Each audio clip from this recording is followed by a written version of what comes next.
Epson 3250 Power Me မလင်းဘူး Wi-Fi မီလင်းနဲ့ Error Mini နှလုံးလင်းနေပေါ့နော်ဘာမှဆက်လုပ်လို့မရတဲ့အလုံးလေးကို firmware ရေးမဲ့ဟာလေးကျွန်တော်ပြပေးမှာပါ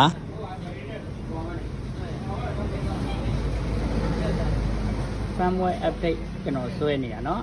firmware update လေးတင်ကြည့်လို့3250 error ကတော့ Power Me မလာဘူး Wi-Fi မီလင်းနဲ့ပြီးရင် Error Mini နှလုံးလင်းနေပေါ့နော် firmware ဆိုရင် firmware က Google ကနေတော့ down လိုက်အခုကျွန်တော်လုပ်နေတဲ့အဆင့်တိုင်းပေါ့နော် next step ပေါ့နော် firmware update ဆိုပြီးသူတွားနေတယ်ပေါ့ပြီးရင် transfer complete USB ပေါ့နော် finish နိုင်ကြည့်အဲ့ဒါဆိုရင်ကျွန်တော် power ခလုတ်ကိုပိတ်ပြီးတော့ပြန်ဖွင့်ရင်ဒီမှာလည်းမီးက light နဲ့ပြောင်းသွားပြီဆိုတော့ခဏလေးတော့စောင့်ကြည့်ရမယ်ပြီးရင်ဒီကောင်က3250ပေါ့3250 firmware update ပြီးတော့ကျွန်တော်စမ်းကြည့်မယ်เนาะဒီကောင်က print head nozzle cap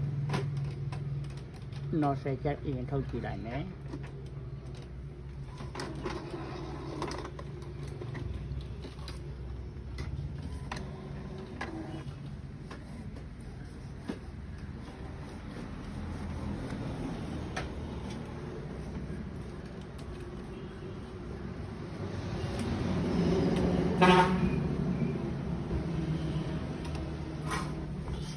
เราจะละก่อนได้ใช้เรียละ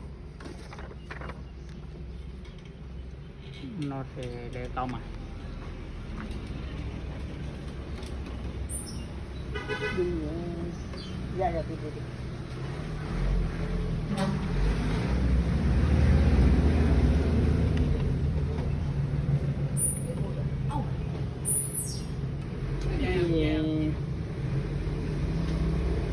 ไม่ได้ดูเท่าที่อ่ะ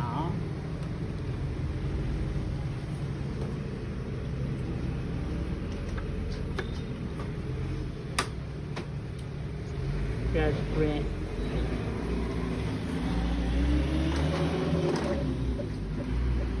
ကောင်းတယ်ပဲအယုံထွက်ရတဲ့အချိန်ပြီးခေ